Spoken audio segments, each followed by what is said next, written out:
సౌలు యొక్క అవిధేయతను చూసిన దేవుడు తన చుట్టూ ఉన్న కంచెను తీసివేయడం జరిగింది. ఇప్పుడు యెహోవా యొద్ద నుండి దురాత్మ సౌలు మీదకు వచ్చినంటే మనం ఎలా అర్థం చేసుకోవాలంటే, సౌలు చుట్టూ ఉన్న కంచెను దేవుడు తీసివేశాడు.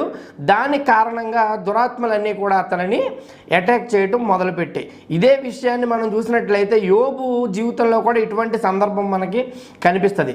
యోబుని అటాక్ చేయాలని, యోబుని ఇబ్బంది పెట్టాలని సాతాను తలంచినప్పుడు అతను ఏమీ చేయలేకపోతాడు. దానికి కారణం ఏంటంటే ఆ విషయాన్ని సాతానే దేవుడితో చెప్తాడు. అతను చుట్టూ నువ్వు కంచె వేసి ఉన్నావు కదా, నేను అతన్ని ముట్టుకోవటం సాధ్యమైన విషయం కాదని సాతాను చెప్పడం జరుగుతుంది. అయితే దేవుడే ఆ కంచెను కొద్ది కాలం తీసివేసి దానికి కొన్ని పరిమితులను కూడా నిర్ణయించిన ఆ యొక్క విషయాలన్నీ కూడా యోబు గ్రంథంలో మనం అందరూ కూడా చదువుకున్నాం. అంటే దీన్ని బట్టి మనకి ఏమర్థమవుతుంది, క్రైస్తవులమైన మన చుట్టూ కూడా అగ్ని కంచె ఉంటుంది. అది దేవుడే మనం అవిధేయులుగా ఉన్నప్పుడు దాన్ని తీసివేస్తాడు.